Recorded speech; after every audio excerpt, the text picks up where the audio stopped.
নমস্কার, আমি তরুণ ঘোষ। প্রথমে আমি আমার নিজের দুটো অসুবিধার কথা বলে নিই। এটা হচ্ছে, আমি যে এই ফোনটা যেটা রেকর্ড করছি, এটা আমি নতুন ফোন কিনেছি S25।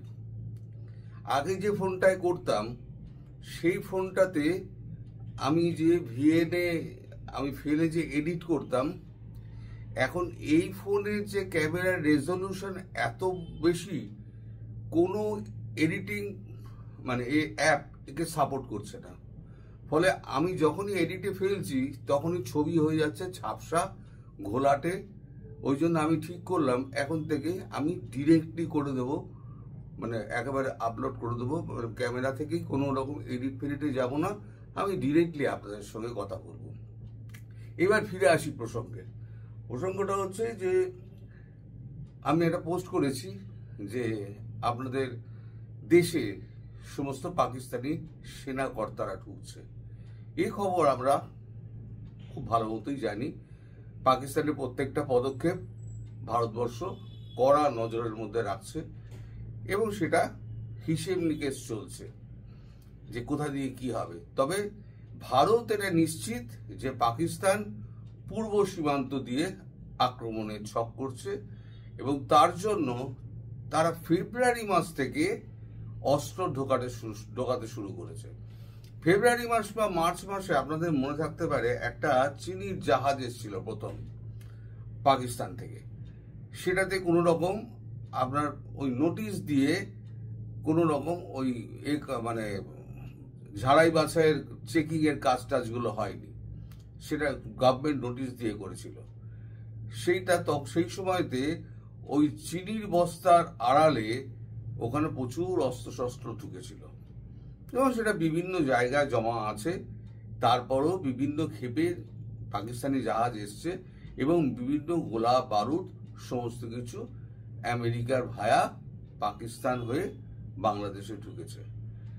এখন বাংলাদেশটাকে ওরা একটা জায়গা করে নিয়েছে, সেফ হেভেন করে নিয়েছে এই কারণে যে বাংলাদেশ হচ্ছে পূর্ব দিকে একেবারে পশ্চিমবঙ্গের ধারে কাছে, আর এখান দিয়ে পূর্ববঙ্গ আর পশ্চিমবঙ্গ যেটা একেবারে বর্ডার লাগোয়া, সেখান থেকে মিসাইল টিসাইল ছোড়াগুলো ছুটতে পারে, খুব সুবিধা হবে। যদিও আমাদের ডিফেন্স সিস্টেম সমস্ত অ্যাক্টিভ আছে এবং ওই সিঁদুরের পশ্চিমে যখন অ্যাটাক হয়েছিল সিঁদুরের সময়, যেমন একটা মিসাইল ওরা আমাদের মাটিতে ফেলতে পারেনি, এখানেও ফেলতে পারবে না, সে বিষয়ে নিশ্চিত। কিন্তু ওরা এই ঝামেলাটা ওরা পাকিয়ে ওরা বাংলাদেশ থেকে চলে যাবে। তার আগে বাংলাদেশটাকে অস্থির করার জন্য এরা প্রথমে পুলিশকে একেবারে মনোবল ভেঙে দিয়েছে, তারপর খুব প্ল্যানফুলি সেনাবাহিনীর মনোবল ভেঙে দিয়েছে এবং তারপরে তো যা যা কাণ্ডগুলো আপনার দেশে হচ্ছে সেগুলো আপনারা সব কিছুই জানেন। অনেকেই বলেন আমাকে যে আপনার তো কোনো কথাই তো মেলে না। আমি 2024 থেকে আর আজ পর্যন্ত যা যা বলে এসছি, ওই বর্ডার বন্ধ সিল করা থেকে মালপত্র আপনার ট্রান্সশিপমেন্ট বন্ধ এবং টাকা না দিলে বিদ্যুৎ ছাঁটাই, ভিসা বন্ধ, এই সমস্ত কিছু কিন্তু আমিই বলেছিলাম এবং আমিই বলেছিলাম যে পাকিস্তানকে মারবে, মেরে কোমর ভেঙে দেবে। যদি ওই কোমর ভেঙে দেওয়ার পরেতে ওদেরকে একেবারে শেষ করে দেওয়াটা উচিত ছিল, তাহলে পরে আজকে আমাদের এই দিন দেখতে হতো না। এটা মোদিজির কাছে আমার একটা কমপ্লেন যে মোদিজি, আপনি তখন পুরো ব্যবস্থাটা নিলেন না কেন? ওদেরকে আধবড়া করে বাঁচিয়ে রাখলেন কেন? সাপকে যখন কাটতে হয় সাপের মাথা কেটে দিতে হয়। যাক, এবারে হয়তো সেটা হবে, আশা করা যাচ্ছে, কারণ ভারতবর্ষ সৈন্যকে পুরো অ্যাক্টিভ করে দিয়েছে। আমাদের এখানে যে সমস্ত কাজকর্মগুলো হচ্ছে সেগুলো আমি এখন বলতে চাই না। এগুলো বলে আমি নিজের রাষ্ট্রকে আমি বিপন্ন করতে চাই না, আর কোনো গোপনীয়তা ভাঙুক সেটাও আমি চাই না। তবে যুদ্ধ যে একটা হচ্ছে এবং সেটা বাংলাদেশের দিক দিয়ে হচ্ছে এটা নিশ্চিত। সেটা কবে হবে, কিভাবে হবে বলতে পারবো না। এখনো গতকালকে আমাকে অনেকে লিখেছেন যে আপনি গঞ্জিকা সেবন করছেন, দাদা খুব মালটাল টেনেছে। এই যেদিনকে পড়বে না সেদিনকে বাপ বলার সময় পাবে না, তখন কি লেখার মতো অবস্থাও থাকবে না। আপনারা কতটুকু খবর রাখেন না রাখেন আমি জানি না। এই আমাদের আপনাদের বাংলাদেশ থেকে আমাদের একটা সেভেন সিস্টারে একটা নেওয়া হতো, কি বলে, নেট সংযোগ নেওয়া হতো। সেই নেট সংযোগটাকে বিচ্ছিন্ন করে দেওয়া হয়েছে। এটা গত পরশু দিন হয়েছে। বাংলাদেশ থেকে আর কোনো নেট আসছে না আমাদের দেশে। আমাদের দেশের নিজস্ব সিস্টেমে সেভেন সিস্টারের সমস্ত নেট বসানো হয়ে গেছে, সেই সিস্টেমের মধ্যে দিয়ে যাচ্ছে। আগে সেই সিস্টেমটা ছিল না বলে বাংলাদেশের সাহায্যটা নেওয়া হতো, আর সেই সাহায্যের আড়ালে বাংলাদেশ করতো কি, তাদের যত অপপ্রচার আছে সেভেন সিস্টারে সমস্ত করতো। ফলে সেই রাস্তাটাও এবার দুদিন আগে কেটে দেওয়া হয়েছে। যাও বা টাকা পয়সা ওখান থেকে ইউনূস সরকার পেত, সেটাও বন্ধ হয়ে গিয়েছে। এখন আমি এর আগেও বলেছিলাম আপনাদের যে এই যে সমন্বয়ক যারা রয়েছেন, যাদের এত লাফালাফি দেখছেন, তারা এত স্বৈরতন্ত্র বলে গালাগালি করছে, এরা দেখবেন ভাগ বাটোয়ারা নিয়ে নিজেরা মারপিট করবে। নিজেরা মারপিট এখন যে শুরু হয়েছে সেটা আপনারা চোখের সামনে দেখতে পাচ্ছেন। নিজেরা মারপিট করছে, দাঙ্গা হাঙ্গামা করছে, এ ওর নামে অভিযোগ করছে, ও তার নামে অভিযোগ করছে, উপদেষ্টারা পালাবার চেষ্টা করছেন। এখন পালাবার হিড়িক পড়ে গিয়েছে, কে কোথা দিয়ে পালাবে সেই হিড়িক পড়ে গিয়েছে। এগুলো কিন্তু সব আমি আগে বলেছি।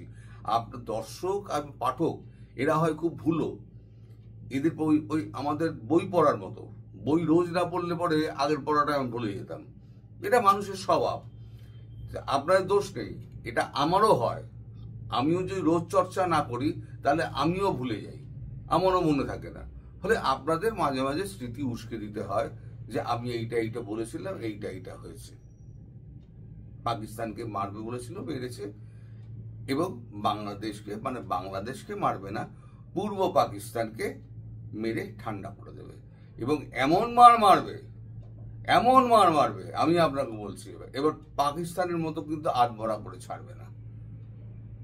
পূর্ব পাকিস্তানকে যেটা করবে, পূর্ব পাকিস্তানকে একদম ধ্বংস করে দেবে। যাতে তারপরে পূর্ব পাকিস্তানকে শুধু ধ্বংস করবে না, পশ্চিম পাকিস্তানে যেটা আছে সেটাও সঙ্গে সঙ্গে ধ্বংস হবে।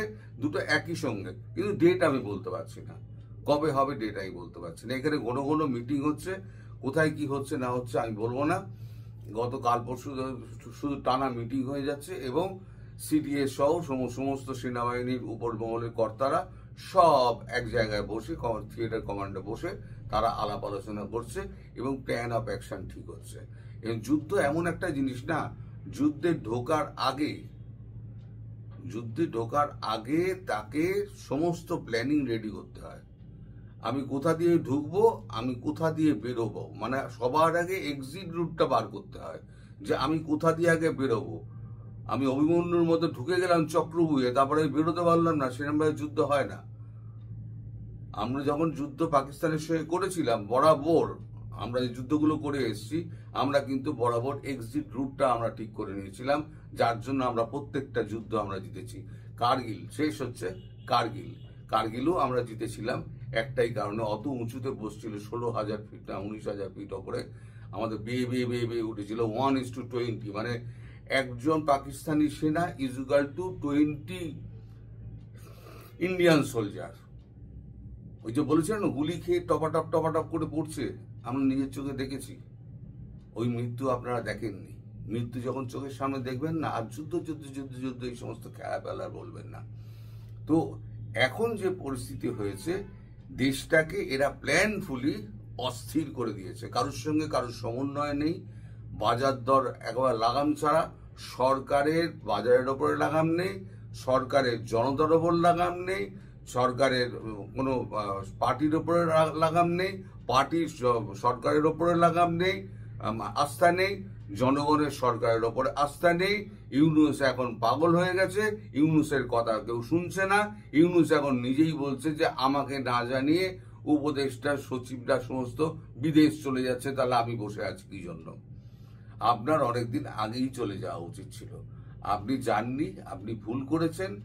আপনি এই যে রোমে গিয়েছিলেন, এই যে রোমে আপনি গেলেন, রোমে গিয়ে আপনি মেয়রের সঙ্গে দেখা করলেন, তো আপনি কি ভাবছেন ইতালির প্রধানমন্ত্রী জর্জিয়া মেলোনি আপনার দেশে ট্যুর প্ল্যান যেটা করা আছে আপনার দেশে আসবে?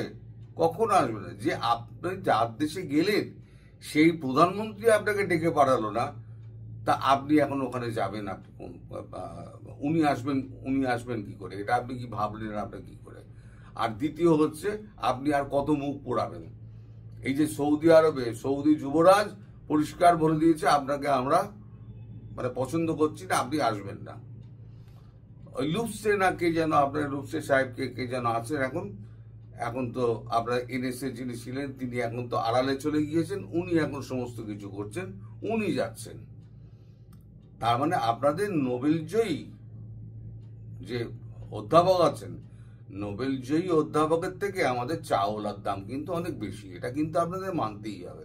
চাওলাকে অভ্যর্থনা করার জন্য এমএসবি এয়ারপোর্টে দাঁড়িয়ে থাকেন লাল কার্পেট পেতে, আর আপনাদের নোবেলজয়ীকে, নোবেল লরিয়েটকে আপনারা ওরা বারণ করে দেয় যে আমাদের দেশে আপনাদের ঠাঁই নেই।